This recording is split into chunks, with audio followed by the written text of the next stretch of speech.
Hi students, next topic பார்த்தீங்கன்னாக்கா coefficient of restitution அப்படின்னு ஒரு டாபிக் பார்க்க போகிறோம். இது என்ன சார் அப்படின்னு கேட்டிங்கன்னா ஒரு இன்ட்ரெஸ்டிங்கான ஒரு டாபிக்னு வச்சுக்கோங்களேன். ஃபஸ்ட்டில் வி டேக் டூ திங்ஸ், ஓகேவா? First we take a rubber ball, same sized plastic பால்.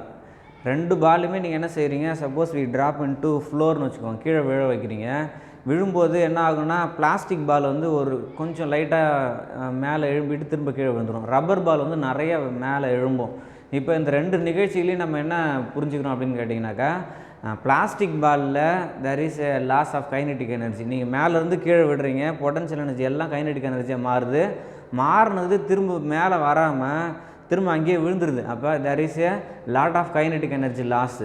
அதுவே இந்த ரப்பர் பாலில் பார்த்தீங்கன்னாக்கா நம்ம மேலேருந்து விடுறோம், பொட்டன்ஷியல் எனர்ஜி எல்லாம் கைனெட்டிக் எனர்ஜியாக மாறுது. மாறிட்டு திரும்ப கிட்டத்தட்ட அதே ஹைட்டுக்கு மேலே வருது, ஓகேவா? இப்போ இதுலேருந்து என்ன தெரியுது, there is no loss of kinetic energy, ஓகேவா?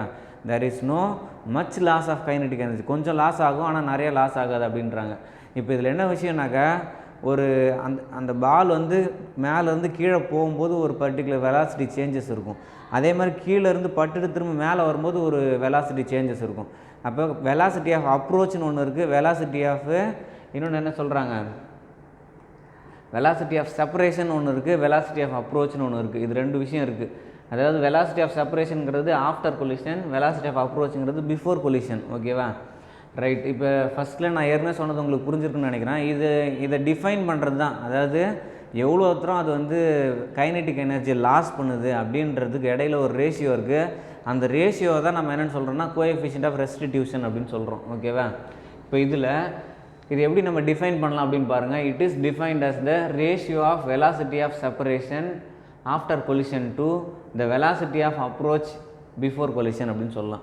இதில் ரிலேட்டிவ் வெலாசிட்டி அப்படின்னு சொல்கிறாங்க. ரிலேட்டிவ் வெலாசிட்டினா என்ன சார்னா, ஃபஸ்ட்டில் ஸ்டார்ட் ஆகும்போது அது என்ன வெலாசிட்டியில் இருக்குது, திரும்ப அது போய் அங்கே ஹிட் ஆகும்போது என்ன வெலாசிட்டியில் இருக்குது, அது ரெண்டுத்துக்கு இடையில இருக்கிற டிஃப்ரென்ஸ் கண்டுபிடிக்கணும். அதுக்கு பேர் தான் ரிலேட்டிவ் வெலாசிட்டி அப்படின்றாங்க. அதே மாதிரி போயிட்டு கீழே விழுதுன்னு வச்சுக்கோங்க, விழுந்துட்டு ஃபஸ்ட்டு மேலே எழும்புறதுக்கு ஸ்டார்ட் ஆகும்போது என்ன வெலாசிட்டி, மேலே வரும்போது என்ன வெலாசிட்டி, அது ரெண்டுத்துக்கு இடையில நம்ம டிஃப்ரென்ஸ் எடுக்கணும். எடுத்தனாக்கா அதுக்கு பேர் தான் என்னது, velocity of separation after collision அப்படின்றாங்க. அப்போ கோஎஃபிஷியன்ட் ஆஃப் ரெஸ்டிடியூஷன்னாக்கா என்னது, velocity of separation after collision divided by velocity of approach before collision அப்படின்னு சொல்கிறோம். இப்போ இது நம்ம ஏற்கனவே ரிலேட்டிவ் வெலாசிட்டின்னு அப்படி தான் சொன்னோம் இல்லையா? இப்போ இதில் வந்து ஆஃப்டர் கொலிஷனில் ரெண்டு விதமான வெலாசிட்டி இருக்குது. அது வந்து V2 மைனஸ் V1 அப்படின்னு எடுத்துக்கிறோம். பிஃபோர் கொலிஷனில் U1 மைனஸ் U2 அப்படின்னு எடுத்துக்கிறோம். ஏன் சார் இங்கே U1? இப்போ இங்கே நல்லா கவனிக்கணும். ஃபஸ்ட்டு வந்து பார்த்திங்கனாக்கா U1 அது ஸ்டார்ட் ஆகிற வெலாசிட்டி, U2 அப்படிங்கிறது போயிட்டு ஹிட் ஆகும்போது இருக்கிற வெலாசிட்டி. அப்போ ஸ்டார்ட் ஆகிற வெலாசிட்டிலேருந்து போயிட்டு ஹிட் ஆன பிறகு எவ்வளோ வெலாசிட்டி இருக்குது, ரெண்டுத்தையும் மைனஸ் பண்ணுறீங்க. இங்கே வந்து பார்த்திங்கனாக்கா V2 மைனஸ் V1 என்னென்னா, அது வந்து ஹிட் ஆயிடுச்சு, ஓகேவா? ஹிட் ஆகிட்டு திரும்ப மேலே வரப்போகுது, ஓகேவா? அப்போ V2 மைனஸ் V1 அப்படின்றோம், ஓகேவா? இப்போ in elastic collision velocity separation is equal to velocity of approach அப்படின்றாங்க. வெலாசிட்டி ஆஃப் செப்பரேஷனும் வெலாசிட்டி ஆஃப் அப்ரோச்சும் ரெண்டுமே சேமாக தான் இருக்கும்.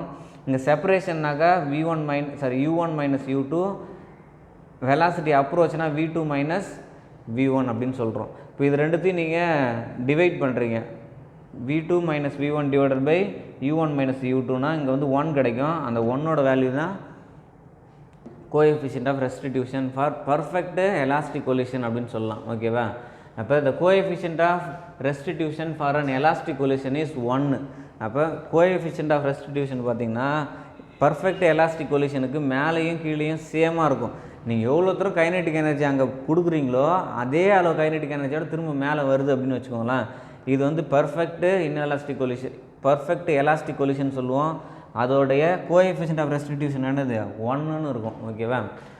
No loss of kinetic energy. இப்போ இந்த மாதிரி இருந்ததுன்னா ஈயோட வேல்யூ 1 இருந்ததுன்னா no loss of kinetic energy. So that body bounces back with the same kinetic energy. இப்போ இதுக்கு என்ன அர்த்தம், body bounces back into same kinetic energy அப்படின்றாங்க. அப்படின்னா நான் பெர்ஃபெக்ட் எலாஸ்டிக் கொலிஷன் அப்படின்னு அர்த்தம். Coefficient of restitution is 1, it is perfect elastic collision அப்படின்னு சொல்கிறோம். அப்போ இது வந்து ஒரு கேஸ். இது எதுக்கு நம்ம இது பார்த்திங்கன்னா ரப்பர் பாலுக்கு இது ஃபுல்லாக நம்ம பேசிட்டோம்.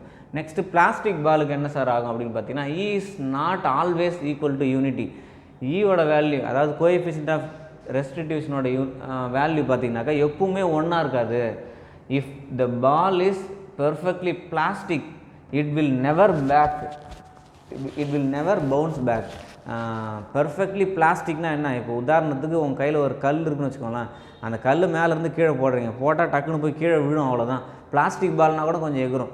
அப்போ அந்த கல்லுங்கிறது ஒரு சாதாரண ஒரு ரிஜிடு ஸ்டோன் அப்படின்றது என்னன்னு பார்த்தீங்கன்னாக்கா, இட் இஸ் பர்ஃபெக்ட்லி பிளாஸ்டிக் அப்படின்றாங்க.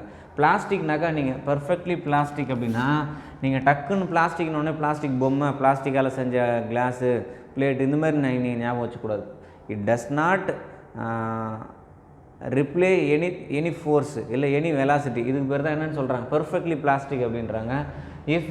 If will never bounce back, hence coefficient of restitution is 0. சுத்தமாக அது மேலே எழும்பவே இல்லைனா கோஎஃபிஷியன்ட் ஆஃப் ரெஸ்டிடியூஷன் இஸ் 0 அப்படின்றாங்க. நெக்ஸ்ட் இதை யூஸ் பண்ணி ஒரு சம் கொடுத்துருக்காங்க 4.22. இந்த லெசனில் நிறைய சம் இருக்குது, இன்னும் 21 சம் முன்னாடி இருக்குது. அது எல்லாமே நீங்கள் பாருங்கள். ஏதாவது டவுட்னாக்கா நம்ம கிளாஸில் மீட் பண்ணும்போது டிஸ்கஸ் பண்ணலாம். ஃபஸ்ட்டு ஃபார்முலா என்ன? இவங்க என்ன சொல்லிட்டாங்க, கிவன் டேட்டாவில் 1 மாஸ் இஸ் ஸ்டேஷ்னரி. அப்போ U2 வந்து ஸ்டேஷ்னரியாக இருக்குது அப்படின்னு அர்த்தம். ஓகேவா? ஒரு மாஸ் ஸ்டேஷ்னரியாக இருந்ததுன்னா இப்போ E = V2 - V1 / U1 - U2 என்னென்னு சொல்லுவோம், ஆஃப்டர் கொலிஷன் / பிஃபோர் கொலிஷன் அப்படின்னு சொல்லுவோம். ஃபார்முலா என்னென்னு பார்த்தீங்கன்னாக்கா, velocity of separation after collision / velocity of approach before collision அப்படின்னு சொல்லுவோம். அதுக்கான ஃபார்முலா எழுதிட்டோம். இதில் U2 value 0னாக்கா V2 - V1 / U1 - U2ன்னு கிடைக்குது. இந்த U2 0 ஆகிடுது. அப்போ இந்த மாதிரி ஈக்குவேஷன் கிடைக்குது. இந்த U1 இந்த பக்கம் கொண்டு வாங்க. அப்போ EU1 = V2 - V1 அப்படின்றோம். இது ஈக்குவேஷன் நம்பர் 1 அப்படின்னு வச்சுக்கலாம். Law of conservation of linear மொமெண்டம்னா என்ன? M1 U1 + M2 U2 = M1 V1 M2 V2 அப்படின்னு சொல்லுவோம். இதில் U2ஓட வேல்யூ 0ன்றதால அந்த ரெண்டாவது டைம் விட்டுட்டோம். M1 U1 = M1 V1 + M2 V2 அப்படின்னு எடுக்கும். இதில் எல்லாமே சேம் மாஸ் தான். அதனால் என்ன பண்ணிட்டாங்கன்னா, M1 பதிலாக Mனே போட்டுக்கிறாங்க. M1 M2 ரெண்டுமே வந்து M தான். அதனால் M1 போட்டுக்கிட்டு எல்லாத்தையும் கேன்சல் பண்ணிடலாம். இப்போ U1 = V1 + V2 அப்படின்னு கிடைக்குது. அப்போ சப்ஸ்டிடியூட் ஈக்குவேஷன் 2 in 1 இதை கொண்டு போயிட்டு இந்த ஈக்குவேஷனில் போட்டிங்கன்னா V2 - V1 = E × U1க்கு பதிலாக V1 + V2 போடுறாங்க. இது ரெண்டுத்தையும் அப்படியே உள்ளார மல்டிப்ளை பண்ணுங்கள். மல்டிப்ளை பண்ணிவிட்டு V1 தனியாகவும் V2 தனித்தனியாகவும் செப்பரேட் பண்ணுங்கள். அப்போ இந்த இடத்துல என்ன கிடைக்கும், V1 இந்த பக்கம் கொண்டு போனீங்கன்னாக்கா EV1 + V1 அப்படின்னு கிடைக்கும். இது எந்த பக்கம் கொண்டு வந்தீங்கன்னாக்கா V2 - EV2. ஓகேவா? V2 - EV2 அப்படின்னு கிடைக்குது. இதில் V1 V2 செப்பரேட் பண்ணிவிட்டு ஈக்கான V1/V2ஓட வேல்யூ கண்டுபிடிச்சிடலாம். இதில் V1 எடுத்துட்டிங்கன்னா E + 1, V2 எடுத்துட்டிங்கன்னா 1 - E அப்படின்னு கிடைக்கும். இப்போ நமக்கு என்ன தேவை, V1/V2 தான் தேவை. V1/V2 = 1 - E / 1 + E அப்படின்னு கிடைக்குது. இதுதான் இதுக்கான ஃபார்முலா, இதுக்கான ஃபைனல் ஈக்குவேஷன். ஓகே, இன்றைக்கி என்ன சார் பார்த்துருக்கோம் அந்த வீடியோவில் அப்படின்னு கேட்டிங்கன்னா, what is coefficient of restitution, அதுக்கான ஃபார்முலா என்ன, அதுக்கடுத்தது பெர்ஃபெக்ட்டு எலாஸ்டிக் கொலிஷனுடைய கோஎஃபிஷியன்ட் ஆஃப் ரெஸ்டிடியூஷன் என்ன, ஒரு பிளாஸ்டிக் கொலிஷனுடைய கோஎஃபிஷியன்ட் ஆஃப் ரெஸ்டிடியூஷன் என்ன. நெக்ஸ்ட் வந்து பார்த்திங்கனாக்கா எக்ஸாம்பிள் 4.22 பார்த்துருக்கோம்.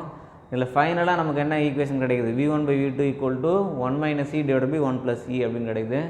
இதை பாருங்கள், கண்டிப்பாக 3 மார்க்கில் கேட்பாங்க, இல்லை 2 மார்க்கில் கேட்பாங்க. கோஎஃபிஷியன்ட் ஆஃப் ரெஸ்டிடியூஷன் ரொம்ப இம்பார்ட்டன்ட் கொஸ்டின், கேட்டிருக்காங்க பப்ளிக் எக்ஸாமில்.